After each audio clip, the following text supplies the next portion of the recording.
Hello दोस्तों, तो आज के इस वीडियो में मैं आप लोगों के लिए सील डिवाइन थ्रोन के 2 एपिसोड्स को एक्सप्लेन करने वाला हूँ। जैसा कि अब तक की कहानी में हम लोगों ने देख लिया था कि ग्रैंडपा यंग की फाइट यहाँ पर मून डिमन गॉड एगरस के साथ तय हो गई थी। जिस लाइफ एंड डेथ बैटल में ग्रैंडपा यंग तो डिसएडवांटेज पे थे क्योंकि वो कभी भी होली सिटी को छोड़कर नहीं जा सकते, वरना उन्हें अपने ही सील डिवाइन थ्रोन से बैकलैश मिलेगा। मगर ग्रैंडपा यंग इस बात की परवाह नहीं करते और वो आखिरी दम तक एक हीरो की तरफ फाइट करते हुए यहाँ पर सारे के सारे डीमंस की छाती पर एक गहरा घाव छोड़कर मारे जाते हैं, जिनकी मौत का दुख सारे के सारे इंसानों को था और वो लोग बदले की आग में जल रहे थे।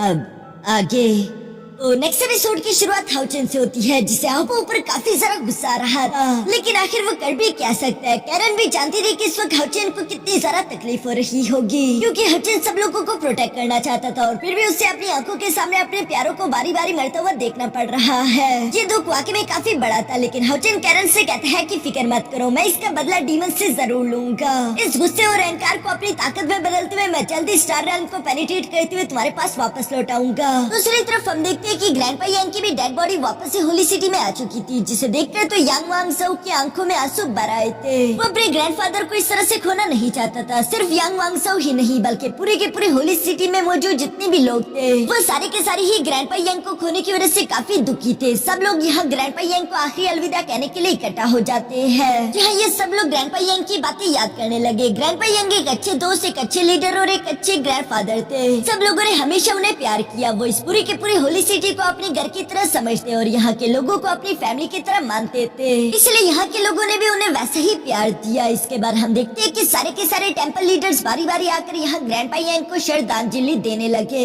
यहाँ पर वही छोटा बच्चा और उसकी मॉम भी मौजूद थी, जिसको बचाने के लिए ग्रैंडपा यंग ने हाउचेन को बेच दिया था और वो खुद की जान को सैक्रिफाइस कर चुके, इसलिए वो दोनों तो ग्रैंडपा यंग से माफी मांगते हुए काफी जरा दुखी दिखाई दे रहे थे। सिर्फ ये दोनों ही नहीं बल्कि सब लोगों की आंखों से आंसू लगातार बहते जा रहे थे। यांग वांगसो उस छोटे से बच्चे की आंखों में आंसू देखकर उसे पूछते उसे अपनी गोद में उठा लेता है, जिसके बाद हम देखते हैं कि उस बच्चे ने भी यहाँ पर ग्रैंडपा यंग को अलविदा करते हुए उन्हें साथ ही साथ शुक्रिया भी अदा किया, क्योंकि अगर आज के दिन वो जिंदा है तो सिर्फ ग्रैंडपा यंग की वजह से। इस बात से ग्रैंडपा यंग ने ये भी साबित कर दिया कि वो हर किसी की जिंदगी को खुद से ज्यादा अहमियत देते थे। यहाँ जब सब लोगों ने ग्रैंडपा यंग को श्रद्धांजलि दे दी थी तो इसके बाद हम देखते हैं कि वही क्लाउड व्हील्स धीरे से आते हुए यहाँ ग्रैंडपा यंग को स्पिरिचुअल फॉर्म में लेकर यहाँ से जाने लगी। ग्रैंडपा यंग को ये सब लोग आखिरी दफा देख रहे थे। यांग वांगसो तो अपने ग्रैंडपा से जुदा होते हुए काफी जरा दुखी था, इवन कि वो भी अब अपने आंसू रोक नहीं पाया और उसकी आंखों से आंसू बहने लगे, जिसे वो छोटा बच्चा साफ कर देता है। ये देखकर ग्रैंडपा यंग को भी अच्छा लगा। उनकी सोल ये देखकर मुस्कुराने लगती है कि चलो अच्छा हुआ कि अब मेरा पोता अकेले नहीं, उसके साथ पूरी की पूरी होली सिटी खड़ी है। यहाँ इस इमोशनल वे में ग्रैंडपा यंग की फेयरवेल सेरेमनी खत्म हो जाती है, जहाँ पर वो छोटा बच्चा यांग वांगसो से सवाल करते हुए पूछता है कि क्या ये नफरत की गेम इसी तरह से चलती रहेगी, जिस पर तो अब यांग वांगसो को भी गुस्सा आ गया और वो गुस्से में जवाब देते हुए कहता है कि नहीं, ये खत्म होगी और इसे मैं खुद खत्म करूंगा। दूसरी तरफ उसके दोस्तों को भी काफी जरा गुस्सा रहा था। वो लोग भी गुस्से होते हुए कह रहे थे कि हम डीमन से बदला जरूर लेंगे, इस जंग को हम लोग खत्म करेंगे, फिर चाहे हमें उसके लिए कोई भी कीमत क्यों ना चुकानी पड़े। इस पर हम देखते हैं कि कैरन यहाँ पर अपने साथियों से कहती है कि मैं इटर्निटी टावर जा रही हूँ, शायद वहाँ पर मुझे स्टार रैन डेथ अरीना को खत्म करने का कोई न कोई रास्ता मिल सके। दूसरी तरफ पीछे यांग वांगसो भी इमोशनल होकर यहाँ पर चेरी से कहता है कि मैं अपने ग्रैंडपा के घर जा रहा हूँ, मुझे वहाँ पर कुछ जरूरी काम है, और ये कहते वो भी अकेले वहाँ से रवाना हो गया।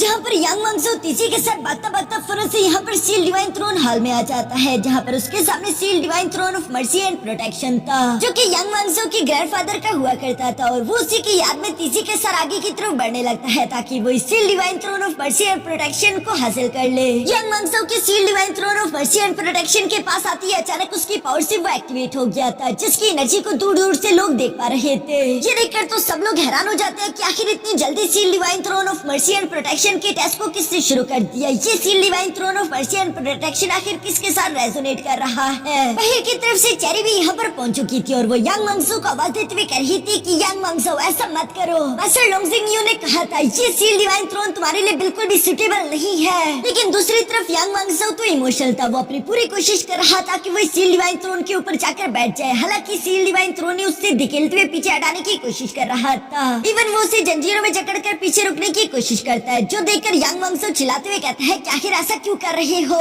तुम मुझे एक्सेप्ट क्यों नहीं कर लेते? क्या मैं तुम्हारे लिए सुटेबल नहीं हूँ? बचपन से मैंने इस सील्ड डिवाइन थ्रोन को एडमायर किया है। मेरे ग्रैंडपा यांग की ये आखिरी निशानी है। मैं इसके लिए कुछ भी करने के लिए तैयार हूँ। मैं ह्यूमैनिटी के लिए सब कुछ सैक्रिफाइस कर दूंगा। इवन तो मैं अपनी आजादी को भी कुर्बान करने के लिए तैयार हूँ। ये कहते हुए यांग वांगसो तो अपना पूरा जोर लगाने की कोशिश कर रहा था कि वो इस सील्ड डिवाइन थ्रोन की तरफ बढ़कर इसके ट्रायल को शुरू कर दे। हालांकि सील्ड डिवाइन थ्रोन इसके खिलाफ रेजिस्ट कर रहा है, इसलिए यांग वांगसो कहता है कि आखिर तुम ऐसा क्यों कर रही हो? वैसे भी मैं सील्ड डिवाइन थ्रोन नाइट तो बनना ही चाहता हूँ, तो कोई भी सील्ड डिवाइन थ्रोन हो इससे क्या ही फर्क पड़ता है। ये कहते हुए यांग वांगसो अभी जब आगे की तरफ बढ़ने लगा था, तभी अचानक सील्ड डिवाइन थ्रोन उसको उसके पास के कुछ विजन्स दिखाने लगा। जब वो एक छोटा सा बच्चा था और वो अपने ग्रैंडपा यांग के पास खेलता हुआ भाग कर आया, जहाँ वो अपने ग्रैंडपा यांग से कहता है कि ग्रैंडपा यांग, एक बार मैं बड़ा हो जाऊँ तब मैं ताकतवर होकर आपके लिए कोई दूसरा सील्ड डिवाइन थ्रोन हासिल करूंगा, ताकि आपको एक जगह पर कैद ना होना पड़े। आप मेरे साथ आजाद होकर समंदर देखने जा सकते हैं और हम लोग खूब सारा खेलेंगे। इस पर ग्रैंडपा यांग भी हंसकर जवाब देते हुए कहते हैं कि यांग वांगसो, तुमने बिल्कुल सही कहा। तुम्हें अपने लिए कोई अच्छा सा सील्ड डिवाइन थ्रोन ढूंढना चाहिए जो कि तुम्हारे लिए सुटेबल हो। ग्रैंडपा यांग की ये सारी बातें याद करके यांग वांगसो भी शांत हो जाता है, जिसकी वजह से वो चेन्स गायब हो गई और वो नीचे की तरफ गिरने लगा। तभी अचानक चेरी उसे संभाल लेती है।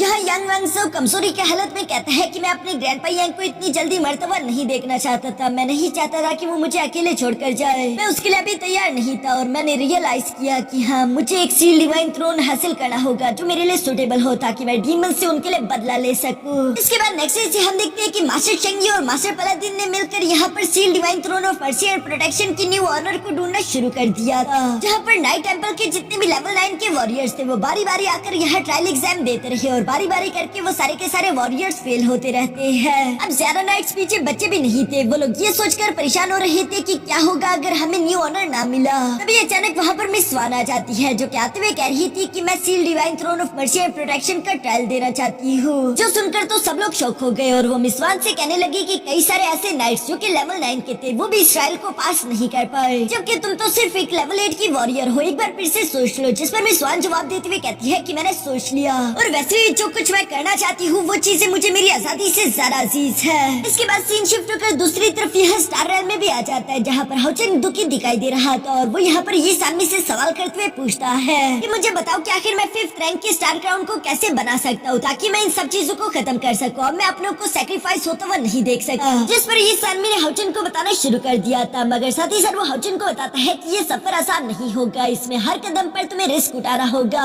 सबसे पहले तुम्हें स्टार रैंक के सबसे जरा अंधेरे वाली जगह तक जाना होगा, जहाँ पर हमारा सेकंड इटर्नल हीरो मास्टर यी वुशिंग मौजूद है। उस फॉरबिडन जगह को अबाइस कहते हैं। मास्टर यी वुशिंग से मिलने के बाद तुम्हारा स्टार क्राउन अपग्रेड होकर 3 रैंक का स्टार क्राउन बन जाएगा। ये कहते हुए ब्रदर यी सामी ने यहाँ पर अपने ऑब्जर्वर की जितनी भी रिमेनिंग पावर्स थी वो सारी की सारी कंबाइन करके एक आंख में कन्वर्ट कर दी थी, जिसे वो हाउचेन के हवाले करते हुए कहता है कि इसे अपने पास रख लो। इसकी मदद से तुम स्टार रेल में अच्छे से देख पाओगे। ये पावर्स तुम्हें स्टार रेल में रास्ते ढूंढने में काफी ज्यादा मददगार साबित होगी। मगर ये पावर जैसे ही उसने हाउचेन के हवाले की, हम देखते कि ये सामी काफी ज्यादा कमजोर हो चुका था। उसकी बॉडी काफी ज्यादा कमजोर हो चुकी थी। हाउचेन को यह उसके लिए काफी बुरा लग रहा था। वो ये सामी को पकड़ते हुए धीरे से उसके टेलीस्कोप के पास ले जाता है, जहाँ पर बैठते हुए ये सामी हाउचेन से कहता है कि हाउचेन, क्या तुम जानते भी हो कि इस यूनिवर्स में कितने सितारे हैं? पूरे 200 बिलियन ट्रिलियन साल, जिन्हें मैं पिछले हजारों साल से बैठकर लगातार देखता ही आ रहा हूँ। मैंने स्टार रेल में अपना हर एक लम्हा उन्हें स्टडी करने में लगाया ताकि मैं जान सकूं कि स्टार्स में कोई भी चेंज तो नहीं आ रहा। बेशक मैं बाकी के इटर्नल हीरोज की तरह ताकतवर तो नहीं हूँ, लेकिन हाँ, मैं उनकी तरह अकेला जरूर हूँ। लेकिन अभी ये काम खत्म नहीं हुआ हाउचेन। मुझे यहीं पर बैठकर उन सितारों को देखना होगा कि उनमें कोई चेंज ना आ जाए। मैं इंसानियत के लिए आखिरी सांस तक उनकी आंखें बंद कर रहूंगा। बेशक मेरी बॉडी धीरे धीरे करके गायब ही क्यों ना हो जाए, लेकिन मैं जो कर रहा हूँ मुझे उस पर गर्व है। हाउचेन, मैं तुम्हारे साथ नहीं आ पाऊंगा। हाउचेन, अब तुम्हें यहाँ से जाना होगा क्योंकि तुम्हारे लिए अभी एक लंबा सफर बाकी है। ये कहती हाउचेन के पीछे एक पोर्टल ओपन हो जाता है। हाउचेन देख पा रहा था कि ब्रदर ये सामी की ये फिजिकल बॉडी धीरे धीरे करके शैटर होते हुए खत्म हो रही है। उनके पास ज्यादा समय नहीं है, लेकिन फिर भी वो अपनी आखिरी सांसों को भी इंसानियत के लिए लगा रही है।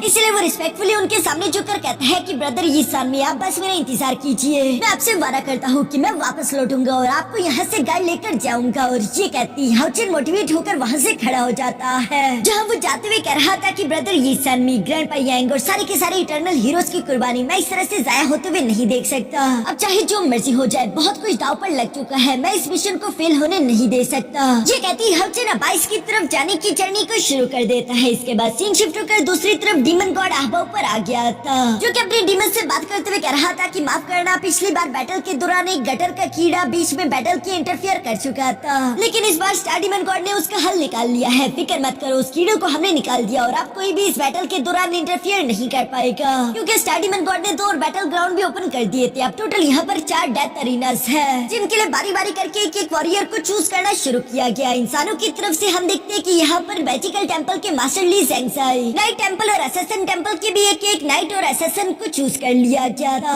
लोग तो ये देखकर काफी जरा हैरान हो गए थे कि 3 डेथ अरीनास है, मगर जैसे ही उन लोगों की नजर चौथे डेथ अरीना पर पड़ी, वो समझ गए थे कि अभी ये खत्म नहीं हुआ, क्योंकि चौथे वॉरियर के तौर पर यहाँ पर हम देखते हैं कि मास्टर लोंगसिंग यू को चूज कर लिया जाता है, जो कि अपने घर के सामने पहाड़ी पर बैठकर ध्यान लगाने की कोशिश कर रहे थे। यहाँ पर मास्टर लोंगसिंग यू को गायब होता हुआ देखकर उनकी बीवी तीसी के साथ उनकी तरफ भागते उन्हें पकड़ने की कोशिश करती है, मगर तब तक काफी ज्यादा देर हो चुकी थी। जाते जाते मास्टर लोंगसिंग यू कहता है कि मेरा इंतजार करना।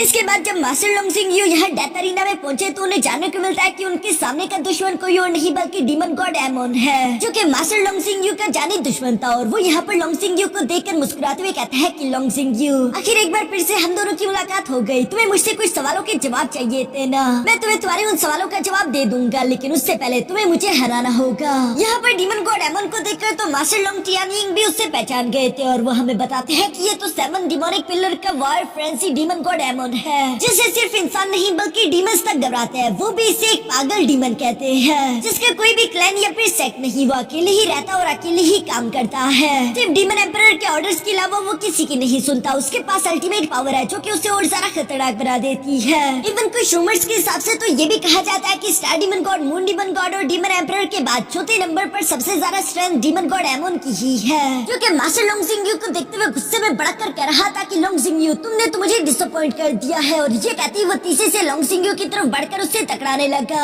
जो हम मास्टर लोंगसिंग यू भी अपनी तलवार निकालकर उससे फाइट करना शुरू कर देते हैं। यहाँ पर हमें जानने को मिलता है कि असल में मास्टर लोंगसिंग यू और डीमन गॉड एमोन दोनों ही एक दूसरे के जानी दुश्मन थे, जो कि पिछले कई डेकेड से एक दूसरे का शिकार करने के लिए एक दूसरे को ढूंढ रहे हैं, लेकिन पहले कभी भी ये एक दूसरे को जान से पूरी तरीके से नहीं मार पाए। लेकिन शायद इस बार की बात अलग होगी। यहाँ पर हम देखते हैं कि फाइट के दौरान मास्टर लोंगसिंग यू ने अपनी तलवार का इस्तेमाल करते हुए पावरफुल स्लैश से डीमन गॉड एमोन की छाती पर एक निशान लगा दिया था, लेकिन वो इससे आसानी के साथ रिकवर करते हुए कहता है कि अगर तुम पहले जैसे ताकतवर होते तो ये सिर्फ एक मामूली खरोश ना होती, बल्कि पूरा की पूरा एक बड़ा सा काट होता। तुमने आखिर ये क्या कर दिया है? तुम इतने ज्यादा कमजोर कैसे हो गए? ये कहती है एमोन गुस्से में भड़ककर अपने कई सारे इनिडियल अटैक तीसरी से लोंगसिंग यू पर चल देता है, जिसे उसने आसानी के साथ ब्लॉक कर दिया था। एक बार फिर से इन दोनों के दरमियान खतरनाक फाइट होने लगी, जहाँ डीमन गॉड एमोन लोंगसिंग यू से कह रहा था कि इस तरह से मेरा टाइम बर्बाद मत करो, तुम हमारी फाइट की इंसल्ट कर रहे हो। मैं तुम्हें अपना नेमेसिस मानता था। पिछली बार जब ब्लड सी माउंट हू पर हम दोनों की मुलाकात हुई थी, तब तुमने अल्टीमेट पावर के रैंक को टच किया था, लेकिन अब देखो तुम एक मीडियोकर से नाइट बनकर रह चुके हो। ये कहती डीमन गॉड एमोन यहाँ लोंगसिंग यू को हिट करते हुए जमीन की तरफ भेज देता है, जबकि साथ ही साथ उसने अपने पावरफुल हेल्थ स्पीयर्स को समन करके तीसरी से मास्टर लोंगसिंग यू पर हमला भी कर दिया, जिन्हें मास्टर लोंगसिंग यू अपनी डिफेंस पैरी टेक्निक का इस्तेमाल करते हुए ब्लॉक कर रहा था। जबकि साथ ही साथ डीमन गॉड एमोन यहाँ पर लोंगसिंग यू से कह रहा था कि चलो लोंगसिंग यू, अच्छाई का देवता बनना बंद करो और अपने असली फॉर्म में आ जाओ। बाहर की तरफ हम देखते हैं कि प्रीस्ट टेंपल की हेड तो ये देखकर काफी ज्यादा परेशान हो रही थी। उसे डर लग रहा था कि क्या मास्टर लोंगसिंग यू इन टेरिफाइंग अटैक्स को ब्लॉक कर पाएगा, जिस पर मास्टर शेंग यू जवाब देते हुए कहता है कि भूलो मत, लोंगसिंग यू भी हमारे नाइट टेंपल का one of the strongest dual sword night है, और अभी तक तो उसने अपनी डुअल सोर्ड्स को बाहर की तरफ निकाला भी नहीं। ये कहते हैं सीन शिफ्ट कर वापस से डेथ अरीना में आ जाता है, जहाँ पर हम देखते हैं कि मास्टर लोंगसिंग यू डीमन गॉड एमोन को जवाब देते हुए कहता है कि तुमने सही कहा, मैं कोई अच्छाई का देवता नहीं हूँ, ना मैं बनना चाहता हूँ, मैं तो बस सिर्फ तुम्हें जान से मारना चाहता हूँ। और ये कहती है मास्टर लोंगसिंग यू की बॉडी से काफी खतरनाक एनर्जी अनलीश होती है, जिसे देखकर तो डीमन गॉड एमोन भी मुस्कुराने लगा, क्योंकि मास्टर लोंगसिंग यू अपनी ट्रू फॉर्म में आ चुका था। साथ ही साथ उसने अपनी डुअल सोर्ड भी बाहर की तरफ निकाल ली थी, यानी कि अब वो रियल फाइट करने वाला है। ये करने की वजह से मास्टर लोंगसिंग यू की रफ्तार इतनी ज्यादा बढ़ चुकी थी कि वो तेजी के साथ मूव करते हुए फौरन से डीमन गॉड एमोन पर हमला करते उसके हाथ से स्पीयर भी गिरवा देता है। लेकिन डीमन गॉड एमोन को ये देखकर मजा आ रहा था। वो दोबारा से अपने स्पीयर को उठाते हुए कहता है कि एक बार फिर से हम लोग रेल्म ऑफ अल्टीमेट पावर में इंटर कर गए। अब इस डेथ बैटल का असली मजा आने वाला है। यहाँ पर हम देखते हैं कि डीमन गॉड एमोन और मास्टर लोंगसिंग यू के दरमियान एक टेरिफाइंग फाइट शुरू हो चुकी थी, जिस फाइट के दौरान मास्टर लोंगसिंग यू यहाँ पर डीमन गॉड एमोन को तीसी के साथ हिट करते हुए जमीन पर पटक कर फौरन से अपने हेवन अनलीश्ड डेथ टेक्निक को एक्टिवेट कर लेते हैं, जो टेक्निक काफी ज्यादा टेरिफाइंगली पावरफुल थी। हम देखते हैं कि इस टेक्निक की वजह से यहाँ डीमन गॉड एमोन की बॉडी पर एक बहुत बड़ा एनर्जी ब्लास्ट हो गया था और वो उड़ते हुए नीचे की तरफ जा गिरा, जो देखकर तो इंसानों में खुशी की लहर दौड़ चुकी थी। उन्हें लग रहा था कि शायद मास्टर लोंगसिंग यू जीत गया, मगर ये तो बस सिर्फ शुरुआत थी। डीमन गॉड एमोन एक बार फिर से खड़े होकर हंसते हुए कहता है कि मजा आ रहा है। अब ये हुई ना असली फाइट। दूसरी तरफ हम देखते हैं कि मास्टर लोंगसिंग यू ने दोबारा से उस पर हमला कर दिया था। यहाँ पर आबो और स्टारडीमन गॉड भी दूर से ये सब देख रहे थे। यहाँ पर आबो बता रहा था कि एमन को वैसे ही वार फ्रेंसी डीमन गॉड नहीं कहा जाता, ये टाइटल उसे वैसे ही नहीं मिला। असल में डीमन गॉड एमन जितनी ज्यादा लंबी बैटल लड़ेगा, उसकी बॉडी के अंदर मौजूद बैटल इंटेंट भी किसी वोल्केनो की तरह उतनी ही ज्यादा तेजी के साथ इरप्ट होगी। उसकी ताकत भी वैसे ही बढ़ती जाएगी। आबो की सारी बातें सही थी। हम देखते हैं कि डीमन गॉड एमन पहले से काफी ज्यादा ताकतवर हो चुका था। वो यहाँ पर लोंगसिंग यू के अटैक को आसानी के साथ एक पंच के साथ डिस्ट्रॉय कर देता है। साथ ही सर वो खुद भी तेजी के साथ मूव करते हुए फौरन से लोंगसिंग यू के पास आकर उसके पेट में भी एक जोरदार पंच कर चुका था, जिसकी वजह से मास्टर लोंगसिंग यू चट्टानों को चीरते हुए उड़ते हुए पीछे की तरफ जाने लगे। तभी अचानक डीमन गॉड एमन दोबारा से उनके ऊपर आकर एक जोरदार पंच करते हुए उन्हें जमीन पर पटक देता है। यहाँ डीमन गॉड एमन तो किसी पागल आदमी की तरह जोर जोर से हंस रहा था, जबकि दूसरी तरफ लोंगसिंग यू की बॉडी से खून टपक रहा है। लेकिन इस जख्मी हालत में भी वो हार नहीं मानते, बल्कि वो दोबारा से खड़े होकर कहते हैं कि चलो दोबारा आओ। और ये कहते ही मास्टर लोंगसिंग यू ने अपनी डुअल सोर्ड्स को कंबाइन करते हुए फौरन से अर्थ अनलीशिंग डेथ टेक्निक एक्टिवेट कर ली थी, जिस टेक्निक की वजह से हम देखते हैं कि डीमन गॉड एमन के नीचे एक फॉर्मेशन बन चुकी थी और उसके अंदर से एक गोल्डन ड्रैगन तेजी के साथ बाहर की तरफ आता हुआ यहाँ डीमन गॉड एमन को अपने जबड़े में पकड़ लेता है। लेकिन दूसरी तरफ डीमन गॉड एमन ने तो अपने हाथों की ही पावर का इस्तेमाल करते हुए यहाँ पर उस गोल्डन ड्रैगन को डिस्ट्रॉय कर दिया था। साथ ही साथ वो कह रहा था कि ये काफी नहीं है, अगर तुम ऐसे ही करते रहोगे फिर तो तुम मुझे जान से नहीं मार सकते और मैं ही तुम्हें जान से मार डालूंगा। और ये कहती है हम देखते हैं कि डीमन गॉड एमन ने ही अपनी एक किलिंग टेक्निक एक्टिवेट कर ली थी,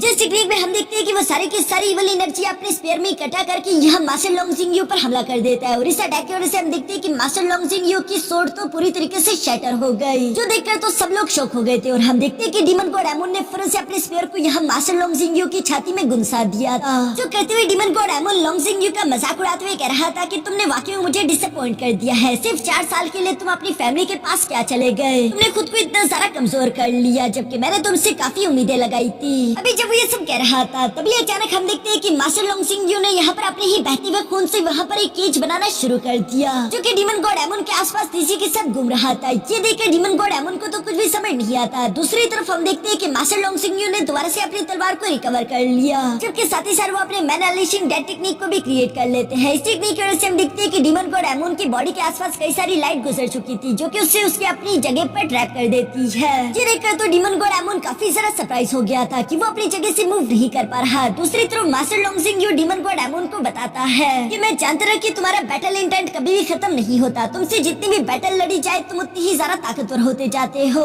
इसलिए मैं यहाँ से वापस जाने के बाद तुम्हें मारने का कोई न कोई तरीका ढूंढ रहा था। और मुझे मालूम हुआ कि इंसानी खून जो कि मैग्मा से भी ज्यादा गर्म हो, सिर्फ उसी से एक ऐसा पिंजरा बनाया जा सकता है जिसमें तुम्हें ट्रैप किया जा सके। अब तुम यहाँ से कहीं भी नहीं जा सकते। और ये कहती मास्टर लोंगसिंग यू काफी कुल तरीके से फौरन यहाँ पर अपने seal divine throne of doom and slaughter को भी समन करना शुरू कर चुका, जहाँ नीचे की तरफ डीमन गॉड एमन खुद को छुड़ाने की स्ट्रगल कर रहा था। दूसरी तरफ हम देखते हैं कि मास्टर लोंगसिंग यू काफी कुल तरीके से जाते हुए सीधे जाकर अपने सील डिवाइन थ्रोन पर जाकर बैठ जाते हैं। साथ ही साथ वो अपने सील डिवाइन थ्रोन की पावर का इस्तेमाल करते हुए हवा में कई सारी सोर्ड्स को समन कर चुके थे, जिन्हें वो कंबाइन करते हुए एक डिवाइन सोर्ड में कन्वर्ट करके कहते हैं कि डीमन गॉड एमन तुम्हारा फैसला हो चुका है, मरने के लिए तैयार हो जाओ। और ये कहते ही वो अपनी डिवाइन सोर्ड से फौरन डीमन गॉड एमन पर हमला कर देते हैं। जहाँ डीमन गॉड एमन जो कि पहले से ही ट्रैप था, वो इस अटैक को अपनी तरफ आता हुआ देखकर कहता है कि इसका प्रेशर इतना ज्यादा टेरिफाइंग क्यों है, जिसके साथ ही हम देखते हैं कि वो टेरिफाइंग डिवाइन सोर्ड सीधे जाकर डीमन गॉड एमन से टकरा गई थी। और इस फाइनल अटैक के साथ ही ऐसा लग रहा था कि डीमन गॉड एमन का किस्सा खत्म हो गया, क्योंकि वो जमीन पर बेजान होकर गिर जाता है। सारे के सारे इंसान ये देखकर खुश होते हुए कहते हैं कि मास्टर लोंगसिंग यू ने कर दिखाया, वो जीत गए। जबकि मास्टर लोंगसिंग यू भी चैन की सांस ले रहे थे, मगर तभी अचानक हम देखते हैं कि डीमन गॉड एमन की बॉडी को किसी काली एनर्जी ने कवर कर लिया था, जो देखकर मास्टर पलादीन तो हैरान होते हुए कहते हैं कि कुछ न कुछ तो गड़बड़ है। और उनकी बात बिल्कुल सही निकली, क्योंकि हम देखते हैं कि वो फॉगी एनर्जी धीरे धीरे करके बढ़ती ही जा रही थी। साथ ही साथ उसके अंदर से डीमन गॉड एमन की आवाज सुनाई देती है, जो कि कह रहा था कि लोंगसिंग यू, क्या तुमने अबाइस के काले अंधेरे को कभी सही में फील किया है? आज मैं तुम्हें असली अबाइस की पहचान करवाता हूँ। ये कहते हुए वो काली एनर्जी धीरे धीरे करके चारों तरफ फैलती जा रही थी। स्क्रीन में कुछ दिखाई नहीं दे रहा था और वो ब्लैक एनर्जी फैलते फैलते बाकी के 3 डेथ अरीनास तक भी पहुंच जाती है, जहाँ पर हम देखते हैं कि मास्टर ली सेंसाई तो ये देखते ही फौरन से अपने आप को कवर करते हुए खुद को प्रोटेक्ट कर लेते हैं। लेकिन बाकी के नाइट वॉरियर और वहाँ पर मौजूद जितने भी डीमंस थे वो उस काली एनर्जी की वजह से तकलीफ में तड़पने लगे। इवन के हवा को भी कुछ समझ नहीं आ रहा था कि आखिर ये काली एनर्जी है क्या। वो इसके बारे में स्टार डीमन गॉड से सवाल करता है, जिस पर स्टार डीमन गॉड बताता है कि ये पावर ऑफ अबाइस है। असल में स्टार रेल्म के अंदर मौजूद एक फॉरबिडन एरिया है जिसे अबाइस के नाम से जाना जाता है। वो अबाइस हर चीज को डिवोर और डिस्ट्रॉय करने की ताकत रखता है। डीमन एम्परर ने डीमन गॉड एमोन को अबाइस के अंदर से निकाला था। असल में डीमन गॉड एमोन अबाइस का ही रिप्रेजेंटेटिव है। अगर उसकी बॉडी डिस्ट्रॉय भी हो जाए तो वो डिस्ट्रक्शन से दोबारा से रीजनरेट हो सकता है और डिस्ट्रक्शन से बनने वाली उसकी बॉडी पहले से ज्यादा ताकतवर होगी। यह स्टार डीमन गॉड की सारी बातें बिल्कुल सही थी, क्योंकि हम देखते हैं कि डीमन गॉड एमोन की बॉडी एक बार फिर से रिकंस्ट्रक्ट हो चुकी थी और इस बार उसकी बॉडी पावर ऑफ अबाइस से मिलकर बनी हुई थी, जो कि पहले से ज्यादा पावरफुल और टेरिफाइंग है। यह मास्टर लोंगजिंग के सामने डीमन गॉड एमोन उससे कह रहा था कि इमोशंस, प्यार, नफरत, ये सब कुछ इंसानों के लिए जंजीरों की तरह है। जब तक वो इन जंजीरों में जकड़े रहेंगे वो कभी भी आगे नहीं बढ़ सकते। तुम इंसानों को उन जंजीरों को तोड़ना होगा, उसके बाद ही तुम लोग अपने ट्रू पोटेंशियल तक पहुंच सकते हो। और ये कहती डीमन गॉड एमोन ने अपनी पावर्स को अनलीश करना शुरू कर दिया। मास्टर लोंगजिंग भी उसकी ये पावर देखकर हैरान होते हुए कहता है कि आखिर ये किस तरह की पावर है जिससे मेरा सील डिवाइन थ्रोन भी सबडू नहीं कर पा रहा। ये सब सोचते हुए मास्टर लोंगजिंग तीसी के साथ आगे की तरफ बढ़कर अपनी तलवार से यहाँ डीमन गॉड एमोन पर हमला करने की कोशिश करता है, लेकिन उससे सिर्फ अपनी 2 उंगलियों की पावर का इस्तेमाल करते उसके अटैक को ब्लॉक करके उसे साइड पर धकेल दिया। मास्टर लोंगजिंग को तो ये देखकर अपनी आंखों पर यकीन नहीं आ रहा था, लेकिन वो फिर भी अपने एक पावरफुल स्लैश अटैक को रेडी करके यहाँ डीमन गॉड एमोन पर हमला करने की कोशिश करता है, जिसे तो डीमन गॉड एमोन ने अपने सिर्फ एक ही हाथ की पावर का इस्तेमाल करते हुए आसानी के साथ शटर कर दिया। साथ ही साथ वो उस अटैक से यहाँ लोंगजिंग को भी हिट करके उसी के सील डिवाइन थ्रोन पर दे मारता है। इस अटैक की वजह से मास्टर लोंगजिंग तो बुरी तरीके से इंजर्ड हो चुके थे। साथ ही साथ बैकग्राउंड आवाज में हमें जानने को मिलता है कि डीमन गॉड एमोन को उसकी पावर अबाइस से मिल रही है। जब तक अबाइस है वो दोबारा से रीजनरेट होता रहेगा और वो पहले से भी ज्यादा ताकतवर होगा, उसे कोई भी नहीं हरा सका। यह दूसरी तरफ हम देखते हैं कि डीमन गॉड एमोन धीरे धीरे से मास्टर लोंगजिंग की तरफ आते हुए कहता है कि लोंगजिंग तुम ऑलरेडी अल्टीमेट पावर के रैंक को टच कर चुके हो, इसलिए तुम इस बात के लिए क्वालिफाई कर चुके कि तुम्हें जिन सवालों के जवाब चाहिए थे अब मैं तुम्हें वो जवाब दे दूं। ये सुनकर मास्टर लोंगजिंग के भी कान खड़े हो चुके थे। दूसरी तरफ डीमन गॉड एमोन मास्टर लोंगजिंग से कहता है कि लोंगजिंग जब तुमने इस सील डिवाइन थ्रोन को एक्सेप्ट किया था तब के टाइम तुमने एक कसम खाई थी कि तुम सारे के सारे डीमंस को जान से मार डालोगे। तुम डीमंस के जानी दुश्मन होने चाहिए थे, लेकिन देखो तुमने जिस लड़की से प्यार किया वो एक हाफ डीमन निकली। यूवी की रगों में एक डीमन का खून बह रहा है, जो सुनकर मास्टर लोंगजिंग कहता है कि आखिर तुम ये क्या बकवास कर रही हो। ये कहती वो अपनी सील डिवाइन थ्रोन की तलवार को जब उठाने की कोशिश करते हैं तो सील डिवाइन थ्रोन की चेस तेजी के साथ बाहर की तरफ आते हुए यहाँ मास्टर लोंगजिंग की ही तलवार को जकड़कर पकड़ लेती है, जो देखकर तो मास्टर लोंगजिंग शॉक हो गए थे और वो कहते हैं कि नहीं ऐसा नहीं हो सकता, ये इम्पॉसिबल है। जिस पर डीमन गॉड एमोन धीरे धीरे से मास्टर लोंगजिंग की तरफ आते हुए कहता है कि तुम भी जानते हो कि ये बात सच है, वरना सील डिवाइन थ्रोन के साथ जो तुमने कसम खाई थी वो तुम्हें क्यों बांध कर रखती। यह मास्टर लोंगजिंग तो अपने तलवार को उठाने के लिए पूरा जोर लगा रहा था, मगर दूसरी तरफ डीमन गॉड एमोन धीरे धीरे से लोंगजिंग की तरफ आते हुए कहता है कि वो औरत वो तुम्हारे लिए जंजीरों की तरह है, वो तुम पर बर्डन बन चुकी है, उसके होते हुए तुम कभी भी अल्टीमेट पावर रेल्म में इंटर नहीं कर पाओगे। ये सब बातें सुनते हुए यहाँ पर मास्टर लोंगजिंग अपनी बीवी बायुवी के बारे में याद कर रहा था, जहाँ पर बायुवी ने भी मास्टर लोंगजिंग से यही कहा था कि मैं हाउचिन को छोड़कर तुमसे दूर इसलिए चली गई थी क्योंकि मुझे डर था कि किसी न किसी दिन तुम्हें मेरी सच्चाई के बारे में मालूम हो जाएगा और मैं तुम पर बर्डन बन जाऊंगी। यह चूंकि उसकी बीवी एक हाफ डीमन है, इसलिए मास्टर लोंगजिंग को अपनी कसम निभाने के लिए अपनी बीवी को जान से मारना होगा। इवन की डीमन गॉड एमोन भी यहाँ पर मास्टर लोंगजिंग से यही कह रहा था कि अपने इमोशंस को खत्म करते उस औरत को जान से मार डालो, उसके बाद तुम इस दुनिया में इतने ज्यादा ताकतवर हो जाओगे कि कोई भी तुम्हें रोक नहीं पाएगा। हम दोनों अल्टीमेट रैंक तक पहुंचकर एक ऐसी बैटल लड़ेंगे जो कि यादगार रहेगी। मास्टर लोंगजिंग यहाँ पर बुरी तरीके से फंस चुका था। एक तरफ सील डिवाइन थ्रोन है और दूसरी तरफ उसकी बीवी और बच्चा। मिस बायुवी ने भी मास्टर लोंगजिंग से यही कहा था कि मैं तुम्हें सच्चाई बताना चाहती थी, लेकिन मुझे डर था कि तुम्हें डिसीजन लेना पड़ेगा, एक ऐसा डिसीजन जो कि काफी ज्यादा डिफिकल्ट होगा। मैं और हाउचिन तुम पर कभी भी बर्डन बनकर नहीं रहना चाहते थे। यहाँ पर डीमन गॉड एमोन मास्टर लोंगजिंग से सवाल करते हुए पूछता है कि बताओ क्या तुमने डिसाइड कर लिया मेरे अच्छाई के देवता, क्या आखिर तुम कौन सा डिसीजन लेना चाहते हो। यहाँ पर लोंगजिंग अपनी जवानी के दिन को याद करता है जब उसने seal divine throne of doom and slaughter को एक्सेप्ट किया था। तब के टाइम उसने कसम खाई थी और वो कहता है कि मैं शपथ लेता हूँ कि सारे के सारे डीमंस मेरे दुश्मन है, मैं डीमंस पर उनकी मौत बनकर बरसूंगा, हर एक डीमन मेरे हाथों जान से मारा जाएगा और उनके हर एक खून के कतरे को मैं चलाकर राख कर दूंगा। लेकिन अब वक्त बदल चुका है। मास्टर लोंगजिंग ने ऑलरेडी फैसला कर लिया था। उसने अपनी बीवी से कहा था कि ऐसा मत कहो, तुम मुझ पर बर्डन नहीं हो। हाउचिन और तुम दोनों मेरी जिंदगी हो, मेरा दिल हमेशा तुम दोनों को चूज करेगा। और चूंकि मास्टर लोंगजिंग ने फैसला कर लिया था, इसलिए वो यहाँ पर ऊंची आवाज में कहता है कि मैं लोंगजिंग अपनी कसम को तोड़ता हूँ। मैं जानता हूँ कि शपथ को तोड़ने की वजह से मुझे बैकलैश झेलने को मिलेगा, लेकिन मैं सील डिवाइन थ्रोन के बैकलैश को झेलने के लिए तैयार हूँ। मैं तैयार हूँ ये कर्स अपनी बॉडी पर लेने के लिए। और ये कहती मास्टर लोंगजिंग अपना पूरा जोर लगाकर आखिरकार उस तलवार को आजाद करवा ही लेता है, जो देखकर दूसरी तरफ डीमन गॉड एमोन तो चिल्लाते हुए कहता है कि बेवकूफ, क्या तुम पागल हो चुके हो? आखिर तुम ऐसा कैसे कर सकते हो? तुम इतनी पावरफुल चीज को कैसे ठुकरा सकते हो? यहाँ चूंकि मास्टर लोंगजिंग ने अपने सील डिवाइन थ्रोन की शपथ को तोड़ दिया था, तो इसी वजह से अब वो सील डिवाइन थ्रोन के मालिक नहीं रहे और धीरे धीरे करके उनका सील डिवाइन थ्रोन गायब होने लगता है। मास्टर लोंगजिंग भी अपने सील डिवाइन थ्रोन को अपनी आंखों के सामने गायब होता हुआ देख रहे थे। साथ ही साथ वो कहते हैं कि अब से मैं एक सील डिवाइन थ्रोन नाइट नहीं रहा। ये कहते उन्होंने अपनी सील डिवाइन थ्रोन नाइट की तलवार को भी नीचे की तरफ गिरा दिया। साथ ही साथ वो यहाँ पर बायुवी को याद करते हुए कहते हैं कि बायुवी, तुम मेरी बीवी, मेरी जिंदगी हो। हाउचेन, तुम दोनों ही मेरे लिए सबसे ज्यादा कीमती हो। तुम दोनों से ज्यादा इम्पोर्टेंट मेरे लिए इस दुनिया में कुछ भी नहीं हो सकता। इसलिए मास्टर लोंगजिंग ने अपनी मर्जी से अपने सील डिवाइन थ्रोन को छोड़ दिया था। यहाँ पर सारे के सारे नाइट्स तो ये देखकर हैरान होते हुए कहते हैं कि seal divine throne of doom and slaughter वापस आ चुका है। मास्टर लोंगजिंग ने अपने सील डिवाइन थ्रोन के साथ अपने कॉन्ट्रैक्ट को खत्म कर दिया। मिस बायुवी को ये देखकर काफी बुरा महसूस हो रहा था, क्योंकि इसकी वजह से लोंगजिंग इस वक्त कमजोर हो चुका है और उसे डर था कहीं उसका हस्बैंड लोंगजिंग जान से मारा ना जाए, क्योंकि सील डिवाइन थ्रोन के होते हुए वो डीमन गॉड एमोन को बराबर की टक्कर दे पा रहा था। लेकिन अब ये जंग मुश्किल हो जाएगी। हम देखते हैं कि यहाँ पर सबसे ज्यादा गुस्सा तो डीमन गॉड एमोन को आ रहा था। वो गुस्सा होते हुए कह रहा था कि बेवकूफ, आखिर तुम इतनी पावरफुल तलवार को ऐसे कैसे छोड़ सकते हो? ऐसा डिसीजन कौन बेवकूफ लेता है? ये कहते हुए डीमन गॉड एमोन गुस्से में वहाँ पर एक बहुत बड़ा space time crack portal open करने लगा, ताकि वो बाइस से अपने डीमंस को यहाँ पर बुलवा सके। दूसरी तरफ हम देखते हैं कि स्टार डीमन गॉड ने भी यहाँ पर अपनी पावर का इस्तेमाल करते हुए जितने भी ब्लैक स्क्रीन थे उन्हें दोबारा से ठीक कर दिया, क्योंकि अब वो चाहता है कि सारे के सारे इंसान अपने इस बेवकूफ सील डिवाइन नाइट की मौत को अपनी आंखों से देखे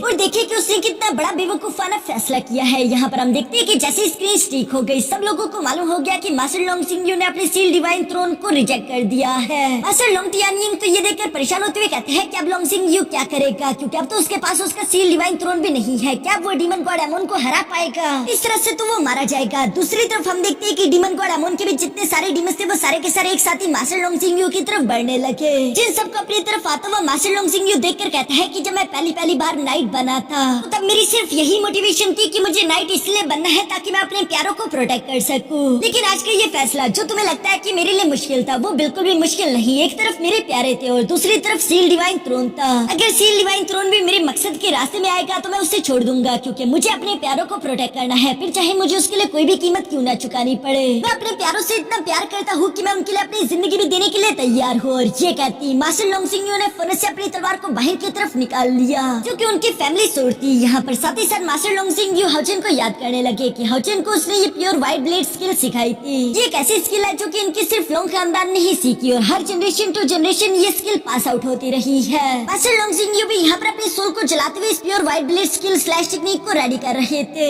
साथ ही साथ वो कह रहे थे कि अपने प्यारों के लिए मैं हर एक चीज को छोड़ सकता हूँ, सिर्फ उन्हें प्रोटेक्ट करना ही मेरा मकसद है। फिर उस मकसद की खातिर मेरी बॉडी में अगर आखिरी सांस भी बची हो तब तक मैं ये तलवार चलाता रहूंगा। मिस बायुवी और बाकी के सारे इंसान यहाँ पर मास्टर लोंगजिंग का अपने फैमिली की तरफ इतना प्यार देकर काफी ज्यादा इमोशनल हो चुके थे, क्योंकि मास्टर लोंगजिंग जानते हैं कि वो मारे जाएंगे, लेकिन फिर भी वो आखिरी दम तक सिर्फ अपनी फैमिली के लिए फाइट कर रहे हैं। और हम देखते हैं कि यहाँ पर फौरन से उन्होंने अपने pure white blade slash technique का इस्तेमाल करते हुए यहाँ डीमन गॉड एमोन पर हमला कर दिया। और पता नहीं कैसे, लेकिन ये प्योर व्हाइट ब्लेड स्किल पहले से काफी ज्यादा डेंजरस हो चुकी थी, जो कि अपने रास्ते में आने वाले सारे के सारे डीमंस को छीनते हुए सीधे जाकर डीमन गॉड एमोन से भी जाकर टकरा गई। जहाँ पर हम देखते हैं कि ये अटैक इतना ज्यादा पावरफुल था कि इसकी वजह से वहाँ पर एक बहुत बड़ा ब्लास्ट हो जाता है। डीमन गॉड एमोन तो दर्द से चिल्लाते हुए कहता है कि ऐसा नहीं हो सकता। इस ब्लास्ट को देखते हुए मास्टर लोंगटियानिंग भी काफी ज्यादा खुश हो गया था और वो मुस्कुराते हुए कहता है कि लोंगजिंग आखिरकार तुम्हें समझ आ गया कि तुम्हारे लिए तुम्हारी सबसे ज्यादा पावरफुल तलवार तुम्हारी सील डिवाइन थ्रोन की तलवार नहीं थी, बल्कि वो तलवार है जिसे तुम अपने प्यारों को प्रोटेक्ट करने के लिए चलाते हो। फिर इससे कोई फर्क नहीं पड़ता कि वो कितनी मामूली तलवार है। यहाँ पर हम देखते हैं कि मास्टर लोंगजिंग की जीत पर सारे के सारे इंसान काफी ज्यादा खुश दिखाई दे रहे थे। वो खुश होते हुए कह रहे थे कि हमने कर दिखाया, इंसानों की जीत हुई। यहाँ पर इंसानों को इस तरह से जीतता हुआ देखकर आबाऊ को तो काफी ज्यादा गुस्सा आ रहा था और वो गुस्सा होते हुए कहते हैं कि आखिर ये कैसे पॉसिबल है? बाइस के चिल्ड्रन को तो कोई भी जान से नहीं मार सकता, तो डीमन गॉड एमोन कैसे मर गया? आखिर हुआ क्या है? ये सिचुएशन इस तरह से कैसे बदल गई? जिस पर स्टार डीमन गॉड जवाब देते हुए कहते हैं कि बस इसकी सिर्फ एक ही पॉसिबिलिटी हो सकती है कि शायद अबाइस के अंदर कुछ बदल गया है। ये कहते ही स्टार डीमन गॉड फौरन से कैलकुलेशन करना शुरू कर देता है और वो हैरान होकर कहता है कि वो अबाइस के अंदर इंटर कर चुका। यहाँ स्टार डीमन गॉड की ये बात सुनकर हबाऊ भी समझ गया था और वो गुस्सा होते हुए कहता है कि लॉन्ग हाउचेन, यकीनन ये तुम ही हो। इसके बाद हम लोगों को 30 मिनट पहले का सीन दिखाया जाता है, जहाँ पर हम देखते हैं कि हाउचेन स्टार रेल में मौजूद अबाइस के बाहर पहुंच चुका था और वो अबाइस के अंदर जाने की सोच रहा था, क्योंकि मास्टर ही वो शेंग उसी के अंदर मौजूद है। जहाँ हाउचेन उस अबाइस की तरफ देखते हुए कह रहा था कि पहले स्टार रेल में एक बहुत ही खतरनाक जगह है और उसके बावजूद भी ये एक फॉरबिडन प्लेस है। तो पीछे से अंदाजा लगाया जा सकता है कि यह बाइस कितना ज्यादा डेंजरस होगा, लेकिन फिर भी हाउचिन परवाह नहीं करता और वो फौरन से बाइस के अंदर की तरफ कूद गया। जहाँ जब वो नीचे की तरफ जा रहा था तो वो रास्ते में जाते हुए अपने मन में कहता है कि पता नहीं क्यों, लेकिन इस बाइस के अंदर से मुझे एक अजीब सी पावर महसूस हो रही है। और यहीं से सीन के साथ हमारा ये जबरदस्त एपिसोड यहीं पर खत्म हो गया।